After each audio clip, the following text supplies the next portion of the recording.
Hello दोस्तों, स्वागत है मेरे चैनल में और एक नए लर्निंग वीडियो में। दोस्तों आज मैं आपसे जिस टॉपिक पर बात करने वाला हूँ, जिस साइकोलॉजिकल पॉइंट पर बात करने वाला हूँ, ये मार्केट में इतना जरूरी है। और इस एक साइकोलॉजिकल रीजन की वजह से ना मार्केट में आपने जितने भी हमारे नए ट्रेडर भाई हैं जिन्होंने मार्केट में लॉसेस किए हैं, बहुत बड़े बड़े या छोटे से जैसे भी लॉस किए हैं, उस लॉस का 70% 80% अमाउंट केवल इस एक साइकोलॉजिकल रीजन की वजह से उनका लॉस गया है। दोस्तों मैं बात करने वाला हूं कि मार्केट की पहली जो कैंडल बनती है ना, मार्केट की ओपनिंग जैसी होती है वैसे ही ट्रेड लेना चाहिए या नहीं लेना चाहिए, या लेना चाहिए तो कब, और नहीं लेना चाहिए तो क्यों नहीं लेना चाहिए। दोस्तों जनरली जो होता है ना कि मार्केट में हमारे जो भी नए ट्रेडर भाई आते हैं, पहले पहले तो उनको 2 3 4 महीने तक पता ही नहीं चलता, चार्ट ही नहीं पता रहता है, मार्केट किस तरीके से काम करता है, ग्लोबल मार्केट क्या है, न्यूज क्या है, इमोशनल जो बैलेंस है वो मार्केट में कैसे काम करता है। ये सारी चीजें ना, सपोर्ट रेजिस्टेंस ट्रेंड लाइन कुछ भी उनको जानकारी नहीं होती। तो वहां पर वो क्या करते हैं, सुबह सुबह उठते ही मार्केट जैसे ही ओपन होता है, वो अपना चार्ट खोल लेते हैं और जैसे ही मार्केट ओपन होता है, रेड कैंडल बनाया तो पी, ग्रीन कैंडल बनाया तो सी, बैठ जाते हैं ट्रेड लेने। दोस्तों इसके आगे जब उन्हें ये सारी चीजें पता चलती हैं 2 3 महीने 4 महीने में, इसके बाद भी वो सबसे बड़ी गलती करते हैं ना, जब उनको पता चल जाता है कि मार्केट में एनालिसिस नाम की भी कोई चीज होती है, पोस्ट मार्केट एनालिसिस या प्री मार्केट एनालिसिस, और ऐसा करना चाहिए। सपोर्ट कहाँ है, रेजिस्टेंस कहाँ है, ट्रेंड लाइन क्या है, ये सारी चीजें जब उनको पता भी चल जाती है ना दोस्तों, फिर भी वो सबसे बड़ी गलती क्या करते हैं कि मान लीजिए उन्होंने मार्केट में रात को कोई एनालिसिस की, मार्केट क्लोज हो जाने के बाद शाम को उन्होंने एनालिसिस की, सपोर्ट रेजिस्टेंस सारे के सारे देख लिए, बट सबसे बड़ी मिस्टेक क्या है ना, लिखते नहीं है वो। दोस्तों अगर आपको मार्केट में सक्सेस होना है ना, आपने की जो भी एनालिसिस है उसको आप लिखिए। आपके टारगेट क्या है, स्टॉप लॉस क्या है, एंट्री पॉइंट क्या है, एग्जिट पॉइंट क्या है, और कितने पॉइंट्स का आपने टारगेट रखा है, कितने पॉइंट्स का आपने स्टॉप लॉस रखा है, क्यों रखा था, क्या रीजन था। ये सारी चीजों के लिए ना आप एक नोट्स बना लीजिए, जर्नल बना लीजिए, जिसमें आप सब कुछ नोट करके रखिए। आपकी प्री मार्केट ओपन एनालिसिस की जो एनालिसिस है उसका एक अलग आप लिखिए, और ट्रेडिंग जब आप करते हैं ना उसके लिए आप एक अलग ही जर्नल बना लीजिए कि आपने जो ट्रेड लिया वो कितने ट्रेड किए आप एक दिन में, किस रीजन से किए, सारी चीजें आप लिख कर चलिए। दोस्तों आइए बात करते हैं कि पहले जो कैंडल है ना उसके ऊपर ट्रेड क्यों नहीं लेना चाहिए या क्यों लेना चाहिए। यहाँ आप देख सकते हैं ना कि मार्केट जो ओपनिंग है, ये आपका 17 का डेट का चार्ट है। 16 डेट का आप देख सकते हैं मार्केट की यहाँ लगभग क्लोजिंग है 17,000 के आसपास, और मार्केट अगले दिन गैप अप ओपन होती है। दोस्तों यहाँ पर क्या होता है ना, मान लीजिए हमने एक अपनी सिंपल से एनालिसिस कर ली, और वो एनालिसिस कुछ इस तरीके से थी कि अ, मैं आपको दिखाता हूँ, रुकिए। यहाँ पर मान लीजिए आपने एक रेजिस्टेंस ड्रॉ कर लिया, ये आपका एक रेजिस्टेंस पॉइंट था, यहाँ पर से मार्केट रेजिस्टेंस ली थी, आपने एक रेजिस्टेंस पॉइंट ये ड्रॉ कर लिया, सॉरी ये,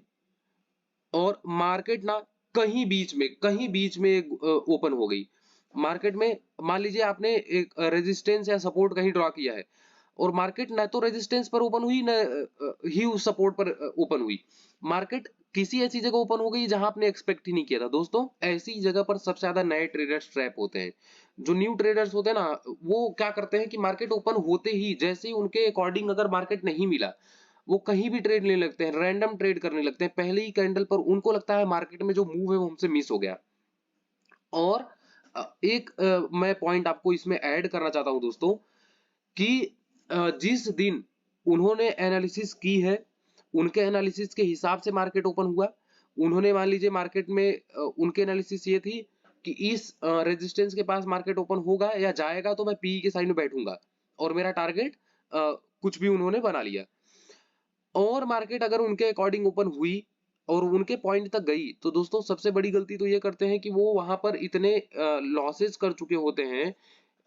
इतने कॉन्फिडेंस लेस हो जाते हैं ना, कि वहां पर वो अपना ट्रेड एग्जीक्यूट नहीं करते हैं, वो लेते ही नहीं है। और जब वो देखते हैं कि मार्केट जो हमने एनालिसिस की थी उसके हिसाब से उसके अकॉर्डिंग काम कर रही है, लेकिन हमने ट्रेड नहीं किया, तब उनको रिग्रेट होने लगता है। वहां पर उनको जो है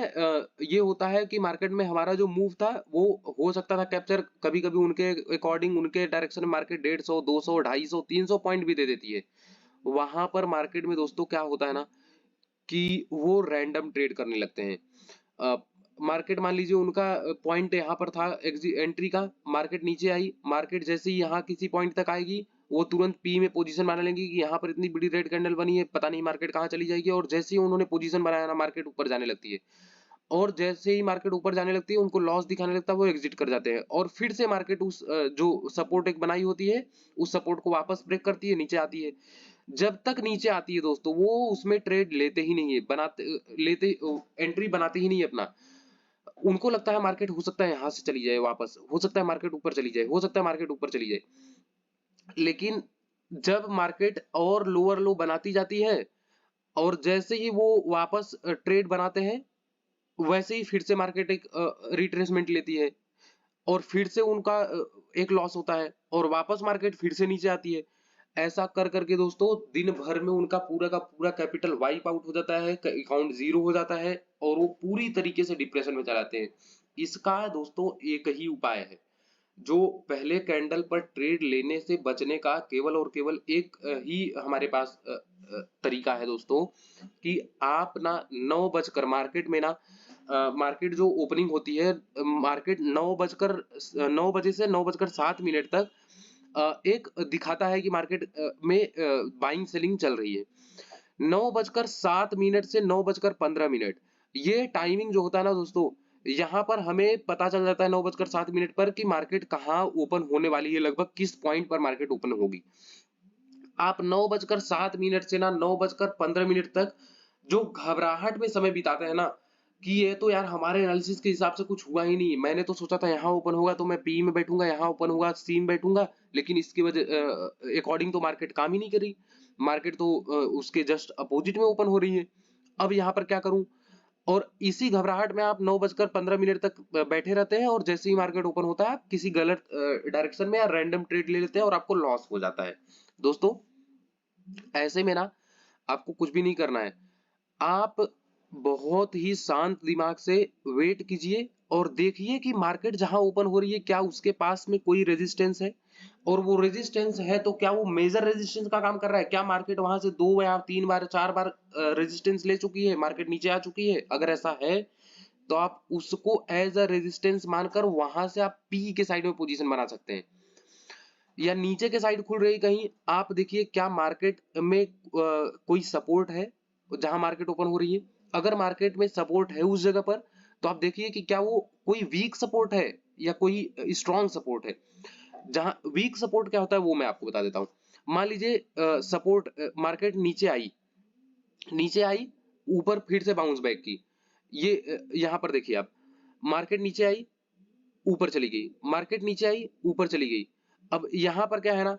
सॉरी नीचे के साइड, यहाँ मार्केट नीचे आई ऊपर गई, नीचे आई ऊपर गई।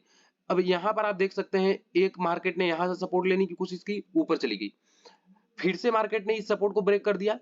फिर से नीचे आई वापस ऊपर गई, फिर से इस सपोर्ट को ब्रेक किया, यहाँ मार्केट सपोर्ट लेने की कोशिश की लेकिन नहीं ले पाई। अब यहाँ पर देख सकते हैं आप मार्केट सपोर्ट लेने की कोशिश की और एक बहुत ही अच्छी खासी रैली आई। तो वीक सपोर्ट क्या होता है दोस्तों, जो मार्केट ब्रेक कर दे, या मार्केट ने जहां से एक बहुत ही छोटी रैली दिखाई हो और जहां से मार्केट ने सपोर्ट लेकर एक बड़ी रैली दिखाई है, वो एक स्ट्रॉन्ग सपोर्ट का काम करता है। दोस्तों ऐसे ही रेजिस्टेंस में भी है, मार्केट मान लीजिए ऊपर जा रही है, नीचे की तरफ आने की कोशिश की और वापस नीचे ना आकर के ऊपर चली गई। तो यहाँ पर क्या है ना, ये एक रेजिस्टेंस मार्केट फॉर्म करने लगा, लेकिन मार्केट ये रेजिस्टेंस को होल्ड नहीं किया और उसका ब्रेकआउट देकर ऊपर की तरफ गया। तो ये चीजें दोस्तों आप देख सकते हैं ना कि ये सारे के सारे सपोर्ट्स रेजिस्टेंस जो है नेग्लिजिबल है, ये रेजिस्टेंस एज अ रेजिस्टेंस हम नहीं लेंगे। रेजिस्टेंस क्या है, जहां से मार्केट में एक बड़ा फॉल आए, जैसे यहाँ पर आप देख सकते हैं यहाँ से मार्केट गया ऊपर तक और एक बहुत ही अच्छी खासी मार्केट ने डाउनफॉल दिखाया, मार्केट वापस ऊपर जाने की कोशिश किया, लेकिन यहाँ पर आप देख सकते हैं एक रेजिस्टेंस बनाने की कोशिश की मार्केट ने, लेकिन इसको नीचे आया मार्केट वापस ब्रेकआउट देकर ऊपर चला गया, तो ये रेजिस्टेंस हम नहीं, इसको एक वीक रेजिस्टेंस मानेंगे। वापस मार्केट आप देखेंगे यहाँ पर मार्केट वापस उसी पॉइंट के आसपास गई, एक फेक ब्रेकआउट जैसा दिया, लेकिन उसको सस्टेन नहीं कर पाई और मार्केट वापस नीचे आ गई, यानी ये दोनों के दोनों एक ये स्ट्रॉन्ग रेजिस्टेंस का काम कर रहा था दोस्तों। ऐसे ही मार्केट में आप जब देखते हैं तो वहां पर आपको ये समझ में आता है कि कहां पर एक स्ट्रॉन्ग रेजिस्टेंस है, कहां वीक रेजिस्टेंस है, कहां स्ट्रॉन्ग सपोर्ट है, कहां वीक सपोर्ट है। हमेशा आप ध्यान रखिए, अगर वीक रेजिस्टेंस है वहां पर आप सी के साइड में बैठिए,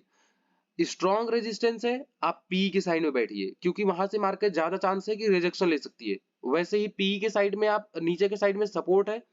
अगर एक वीक सपोर्ट है दोस्तों तो वहां पर आप पी के साइड में पोजीशन बनाने, क्योंकि वहां पर ब्रेकआउट नीचे की तरफ देने के चांसेस ज्यादा है। अगर एक स्ट्रॉन्ग सपोर्ट है वहां पर आप सी के साइड में पोजीशन बनाइए, क्योंकि वहां से मार्केट रिवर्सल ले सकता है और ऊपर की तरफ जा सकता है।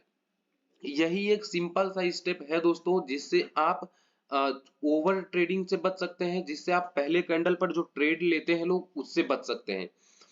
पहले कैंडल पर आप तभी ट्रेड लीजिए जब मार्केट किसी स्ट्रॉन्ग सपोर्ट या रेजिस्टेंस के पास ओपन हो। वीक सपोर्ट या रेजिस्टेंस के पास ओपन नहीं होता है, या वीक रेजिस्टेंस या सपोर्ट के पास ओपन होता है मार्केट, आप उसको इग्नोर कीजिए, वहां पर आप ट्रेड मत लीजिए। दोस्तों जैसा आप यहाँ देख सकते हैं, ये 17 डेट का फ्राइडे का चार्ट है और ये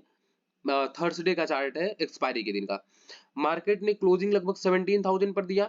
मार्केट गैप अप ओपन हुई लगभग 17,120 के आसपास और मार्केट बहुत ही तेजी से ऊपर जाने की कोशिश की, लेकिन आप देख सकते हैं पूरा का पूरा जो जोन है ना, ये स्ट्रॉन्ग रेजिस्टेंस का काम कर रहा है। मार्केट ऊपर जाने की कोशिश कर रही है, नहीं ब्रेकआउट दे पा रही है और वापस नीचे आ रही है, फिर ऊपर जाने की कोशिश की, वापस नीचे आ गई। यहाँ पर आप देख सकते हैं दोस्तों ना, बार बार मार्केट ऊपर गई, नीचे आई, ऊपर जाने की कोशिश की, फिर नीचे आई, फिर कंसोलिडेट करके ऊपर जाने की कोशिश की, गैप अप ओपन हुआ, वापस नीचे आया दोस्तों, और एक बहुत बड़ा फॉल आया दोस्तों यहाँ मार्केट में।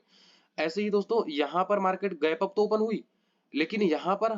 पूरा का पूरा ये जो जोन है ना, आप देख सकते हैं एक स्ट्रॉन्ग रेजिस्टेंस का काम कर रहा है। तो यहाँ पर सी में आप कभी पोजीशन मत बनाइए, सी में अगर आप पोजीशन बनाएंगे ट्रैप हो जाएंगे। यहाँ पर या तो आप वेट कीजिए, आपके हिसाब से कोई आपको ट्रेड अगर मिल रहा है तो आप वहां पर बैठिए, या तो आप ट्रेड ले रहे हैं तो वहां पर आपका कॉन्फिडेंस होना चाहिए कि ये ट्रेड जो मैं ले रहा हूं ये मेरे डायरेक्शन में जा सकता है और मैं इसमें बैठा रहूंगा, या तो अपना स्टॉप लॉस लूंगा या तो अपना टारगेट लूंगा। दोस्तों वीडियो अच्छी लगी हो तो वीडियो को लाइक कीजिएगा, चैनल को सब्सक्राइब कीजिएगा। ऐसे ही जो knowledgeable informative video share market से रिलेटेड, फाइनेंस से रिलेटेड मैं आपके लिए बनाता रहूंगा। वीडियो देखने के लिए आपका बहुत बहुत धन्यवाद दोस्तों, मिलते हैं किसी अगले वीडियो में। थैंक यू दोस्तों।